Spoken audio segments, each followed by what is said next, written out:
monster had injured Singu significantly, leaving him with a gaping wound. But even through the pain, Singu is seen pleading for Park Wante to save his sister first. Park Wante, seeing his desperation, assures him that no one's going to die and he faces the monster. Singu, losing too much blood, proceeds to lose consciousness. The scene shifts to the leader of the guild association, defeated as he hears the news about the ongoing monster invasion and how severe the situation actually is. He has a flashback with his run-in with Shin Hesung, the person we all hate. Hesung is seen persuading the guild association leader into not adequately evacuating the population, saying how if the monster invasion doesn't occur, then the association leader will be the one to blame for taking thousands of people out of their jobs, potentially putting his job at risk if this happens. Hesung coldly states how if he chooses to hide the fact of the severity of this invasion, then the people are to blame for not evacuating, taking the blame off of the association leader. Hesung is a twisted person and believes that if more people die, then more of the people will depend on hunters. Essentially saying how he wants the invasion to cause a lot of deaths for his own profit. The guild association leader, being threatened by him, opted to only issue a light warning, and thus the tragedy that we all know happened. Because of this one interaction, the scene shifts to Sangavu on top of his clone doing push-ups, while eating a bag of chips.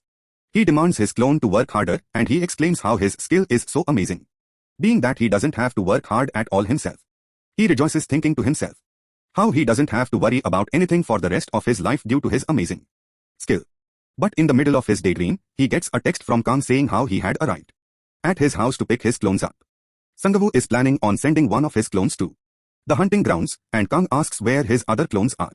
Sangavu tells him that he sent them to do some exercising, and Kang is seen asking Sangavu why he doesn't exercise himself, saying how he thinks he'll get a lot stronger faster if he does so. Sangavu doesn't really fancy this idea and essentially says, why should I? He is more than complacent with the slow progress he has made so far, even with Kang saying how Sangavu with his limitless potential can possibly become the world's best hunter if he uses his skill right. Sangavu responds with, I'm fine being able to handle myself. And this is when the atmosphere darkens. Kang is seen responding, so this is how you ended up like this. And suddenly, Sangavu's fatal wound opens up, and blood shoots everywhere, while Kang stares at him with a sunken look in his eyes. Sangavu, terrified, turns around and sees his whole family with the same dead look in their eyes. They ask why he became a hunter if he isn't capable of saving his own family. Sangavu, traumatized, screams at the top of his lungs, and he suddenly wakes up in a hospital bed, covered in cold sweat, this thankfully only being a nightmare. After realizing his situation, he is met with Park Wante by his bedside, saying how he's lucky to be alive because of how deep the wound actually was.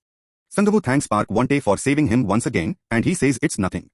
Park explains how there's a lot of things he wants to talk about with Sangavu, but now isn't the right time. His mom and dad are seen rushing into his room crying, and Park makes his leave. His parents fill him into the details of what happened after him losing consciousness, and it is revealed he had been in a coma for 4 days. During that time, the monster invasion was thankfully contained, and only lower-level monsters remain.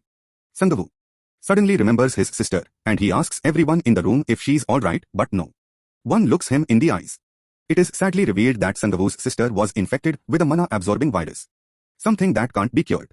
The nature of this virus makes it so healing magic doesn't work on it, and the only thing that can keep her alive is supplying her with a steady stream of mana, leaving her bedridden. The doctor does say there might be a chance to cure her, but it will be impossible with the resources Sangavu currently has. Sangavu, seeing this, falls into guilt. He is seen kicking himself for putting his own chivalrous sense of duty before his own family, and he blames himself for this incident. He is seen saying to himself if only he had the ability to save everyone, and if only he worked a little harder, this all would have never happened. The scene shifts to Sangavu defeated, laying on a hospital bed. Suddenly, his student Hyang is seen stopping by with a get well soon present, and they talk about the monster invasion.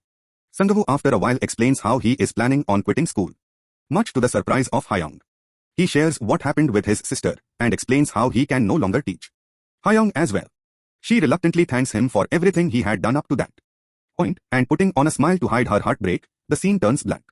2 weeks pass, and Sangavu had miraculously healed his injuries, something that would have normally taken a couple months, much to the astonishment of his doctors.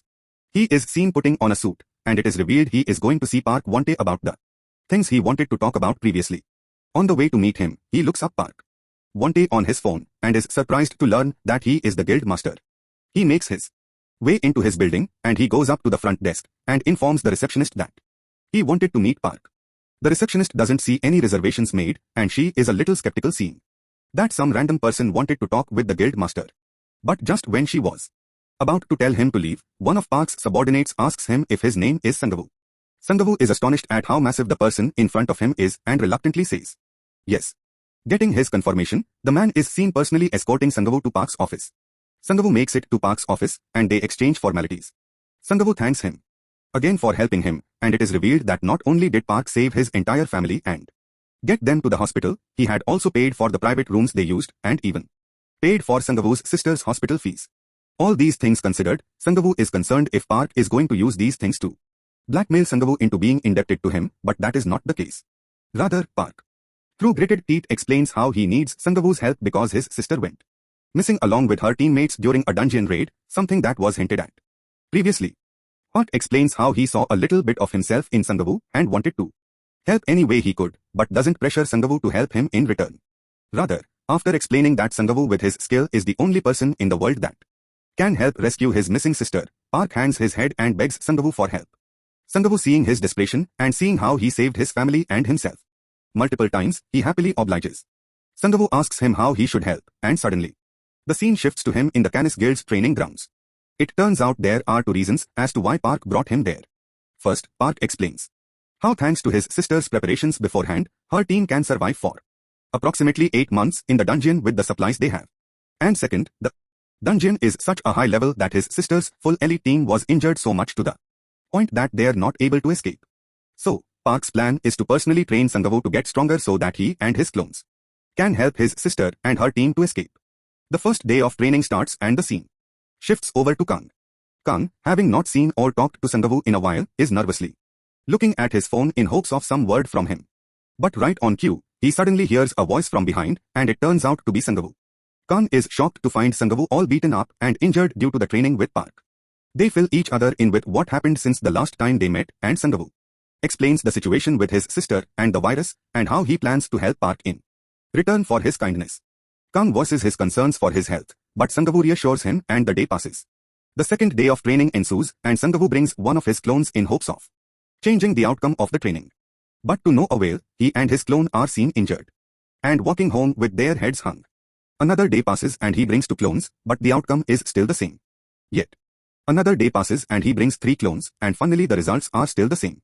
Fed up with constantly losing no matter how many of his clones he brings, he is seen talking with Kang about acquiring a certain item for his clones. The next day of training ensues, and Sangavu is seen going to the training grounds, but with something up his sleeve.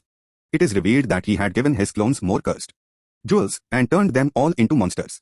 Would he finally be able to defeat Park one day, and would he be able to get strong enough to save his sister? Well, find out in the next video.